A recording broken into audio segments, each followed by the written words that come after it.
Muchas gracias por acompañarnos en el programa. Es un gusto y de verdad que apreciamos su tiempo. ¿Cómo les va? Buenas tardes. Muy buenas tardes y muchas Buenas gracias tardes. por tenernos aquí el día de hoy. Agradecidos. Este aspecto de revisar los detalles eh, que marcaron nuestra historia. O sea, nosotros así como nos llenamos de mucho orgullo cuando hablamos de que somos un crisol de razas, de que tenemos una herencia multicultural que ha impactado en todos los aspectos profesionales, gastronómicos, folclóricos.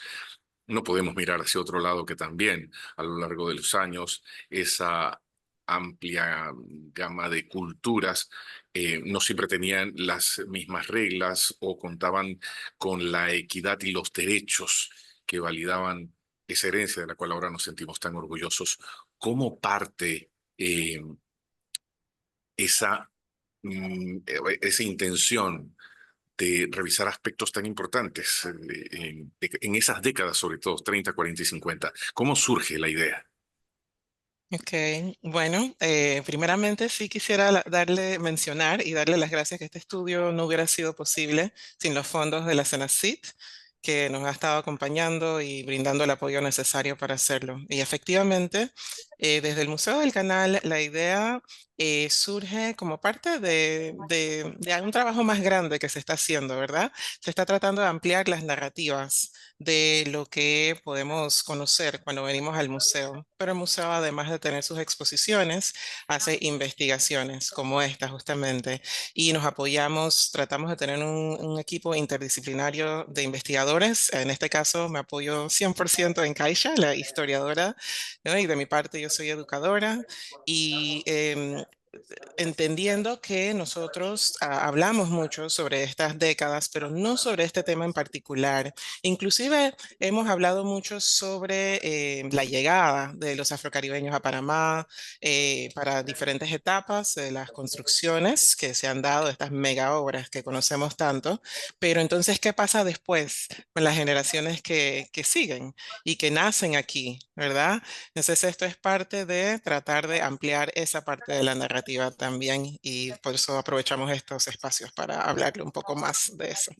Bueno, quiero preguntarle a ambas, bueno, no sé si Kaisha también quiere profundizar. Cuando hablamos de este aspecto, para entrar de lleno, durante esas décadas, en nuestro país existieron algún tipo de leyes que prohibían de alguna manera la inmigración. A ver, ilústrenos cómo era el panorama, por ejemplo, oportunidades educativas de los estudiantes afrocaribeños angloparlantes y sus descendientes, cómo era la realidad que se vivía en ese entonces. Bueno, sí, gracias por la pregunta. Y parte de la razón que queríamos enfocar en estas décadas tiene mucho que ver con las leyes, que eran en este momento abiertamente xenofóbicas y antinegras, empezando en 1926 con leyes que designaron a ciertas personas como personas prohibidas, personas indeseables, y calculaba el número exacto o ciertas cuotas extras que tenían que pagar si querían entrar. Y de ahí nos vamos a la Constitución del 41, por la cual las personas que tenían padres que nacieron en alguna de estas partes del mundo que eran escritas por el gobierno como personas de migración indeseable o prohibidas, esta ley les quitó la nacionalidad. Y en efecto, teníamos a varias generaciones sin acceso a la ciudadanía por nacimiento, que es algo que siempre ha sido parte del legado panameño desde la primera constitución de 1903.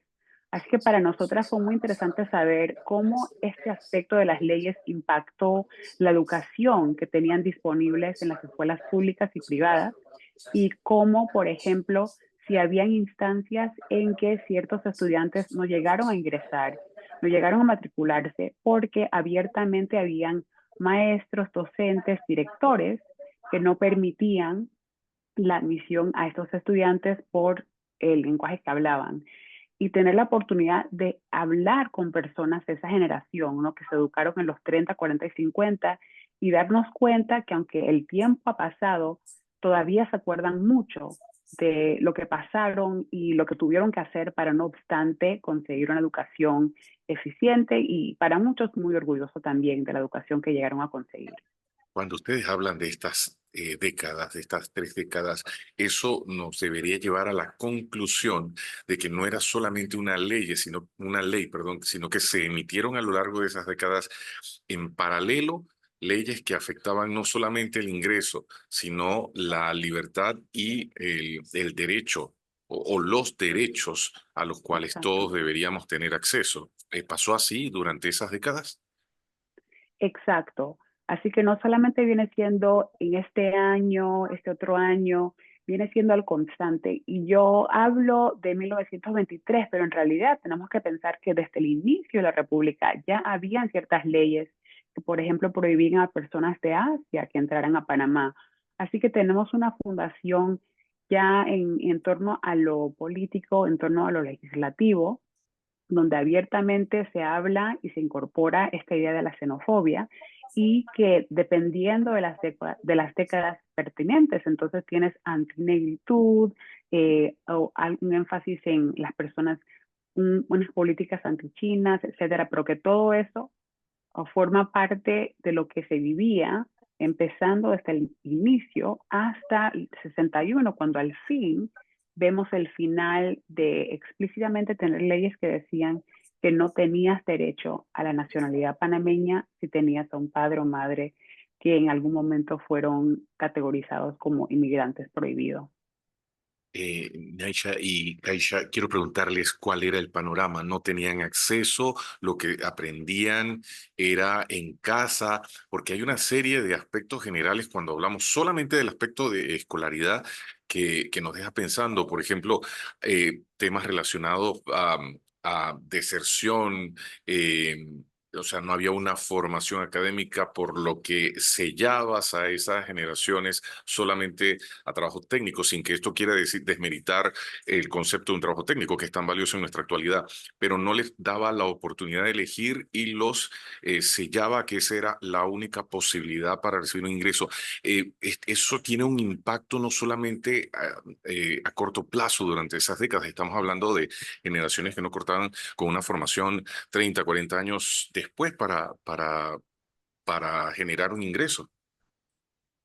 Exacto, entonces yo puedo hablar un poco de cómo se veía eso en la zona del Claro. canal y Naisha puede hablar un poco de las escuelas antillanas, porque creo que en ese par podemos ver lo que era el impacto de tener legislación discriminatoria, no solamente en la República, pero también en la zona del canal, que forma parte del estudio también. Y en ese caso era segregación basada en la raza y la nacionalidad, en que estudiantes afrocaribeños, afrocaribeñas, por ejemplo, no querían darle acceso a más allá del 8.º grado por mucho tiempo, y cuando había acceso a más educación era que para que funcionaran efectivamente en trabajos que dentro de la zona del canal ya eran vistos como trabajos para personas negras o negros. Entonces era un asunto de querer recrear la jerarquía en que trabajos para empleados blancos estadounidenses siempre iban a ser los mejor educados, los con mejor acceso,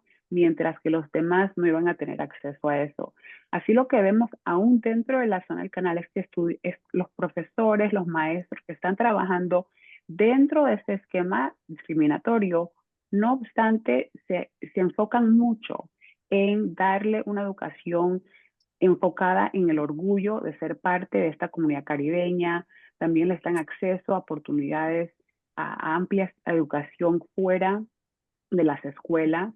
Nos dimos cuenta que hasta había un grupo, una pareja que ellos crearon una escuela donde había oportunidades de aprender taquigrafía y otras cosas profesionales para que no solamente fuera jardinería, estudios domésticos, lo que más era lo que era en ese momento accesible. Así que dentro del sistema vemos la manera en que trataban de limitar el tipo de educación que podían tener estudiantes afrocaribeños y cómo no obstante maestras, maestros y personas fuera del sistema intentaron expandir eso con cosas que hacían en la comunidad, viajes que hacían a la Universidad de Panamá, viajes que hacían conectándolos a personas fuera de la zona, en los Estados Unidos, por ejemplo, que podían darle acceso a becas y cosas así. Así que siempre había mucha dinámica dentro de lo que existía oficialmente en la zona y lo que podían hacer las personas dentro de las escuelas.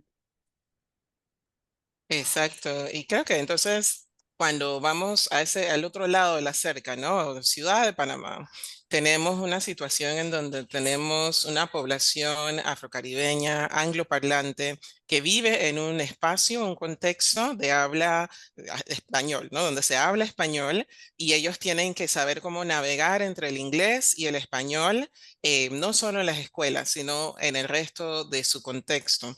Ahora, cuando hablamos de las escuelas, si nos vamos a los ejemplos de las personas que entrevistamos 10 personas, aquellas que vivían en Ciudad de Panamá, sus experiencias varían, hay un rango de experiencias que incluyen las experiencias de esas personas que en casa se hablaba sobre la discriminación. Desde pequeños todavía tienen memoria de sus conversaciones en la mesa con mamá, papá, la persona que fuera sobre estos temas, así que eran muy conscientes desde muy jóvenes que tenían ciertas dificultades y que tenían que saber cómo navegar en ese espacio. Y en otras casas simplemente no se daban tanto esas experiencias, esas conversaciones explícitas, pero las experiencias entonces cuando uno va viendo dónde están viviendo, dónde van a la escuela, el hecho de que tenían que ir a escuelas kinder en las casas de maestras afrodescendientes, que era otra cosa que no se veía tanto inicialmente, especialmente para las personas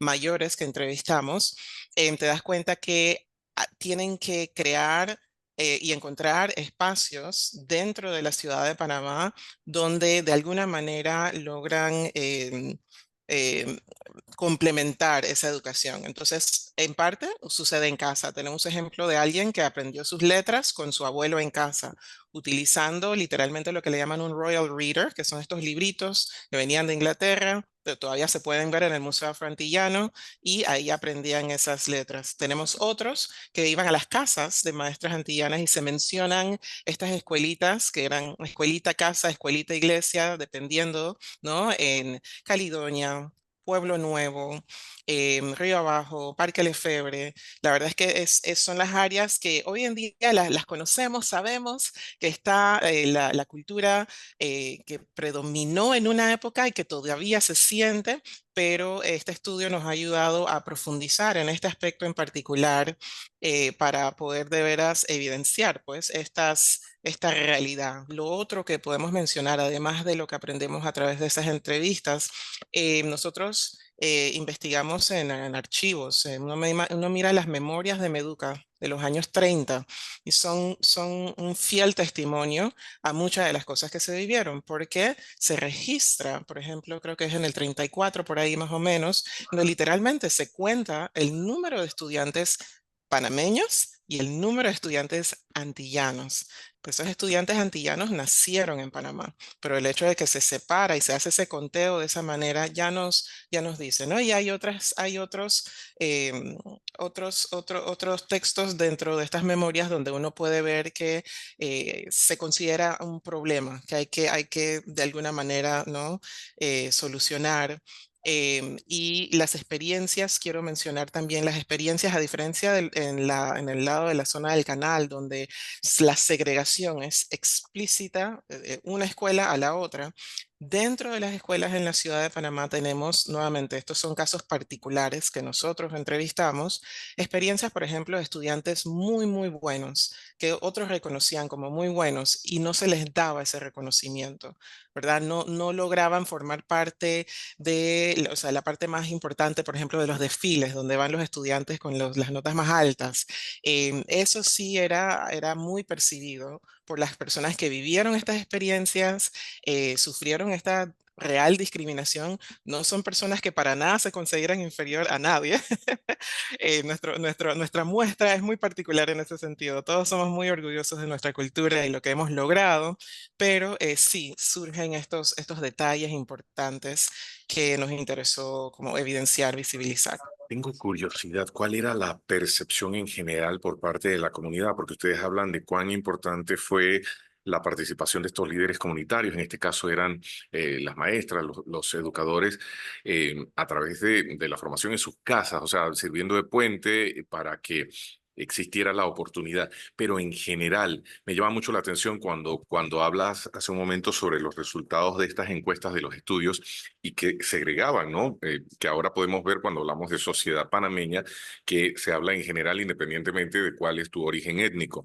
Son cosas muy interesantes que para nosotros en general, los que no tienen un antecedente histórico, puede sonar un contraste, puede parecer un gran contraste, pero en general la población tenemos una percepción en general, lo veíamos como normal, si había una voz o una necesidad generalizada de que existieran condiciones igualitarias, porque de paso, entiendo que incluso si no se sentían con las oportunidades, muchas de estas poblaciones migraban hacia los Estados Unidos, si no me equivoco.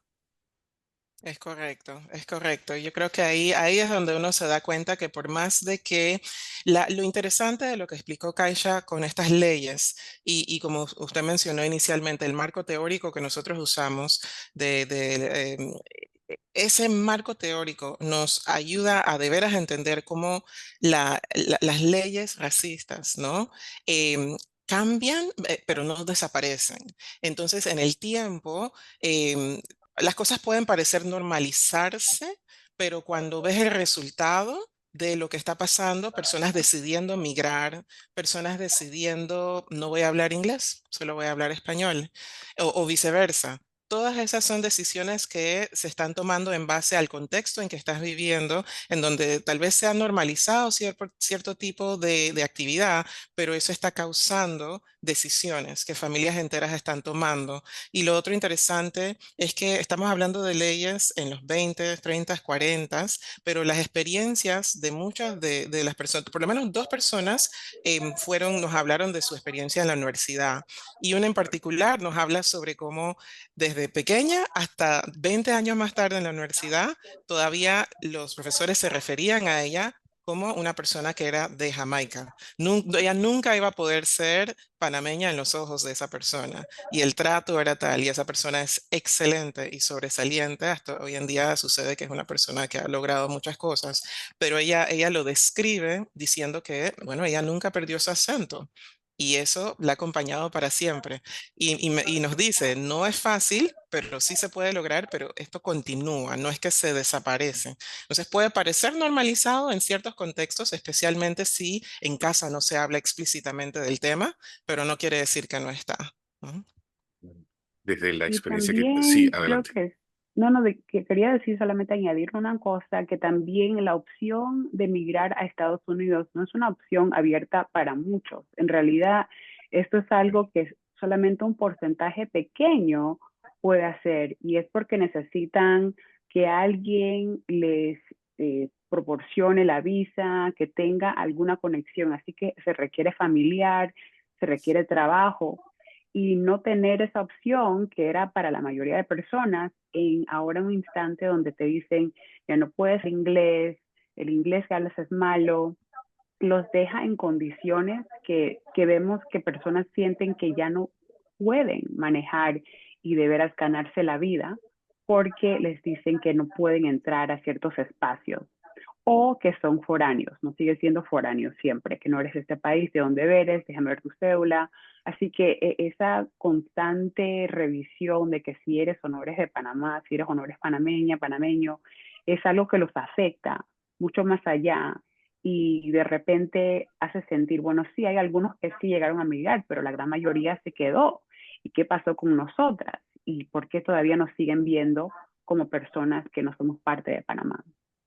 Desde la experiencia como investigadoras, cuán importante es como sociedad que revisemos esos aspectos, algunos pendientes que nunca se han conversado, se han puesto sobre la mesa para poder no solamente visibilizar, integrar algunos temas pendientes que tenemos que resolver, porque no tenemos este tema de equidad, de acceso a la educación, la brecha digital y muchos otros aspectos.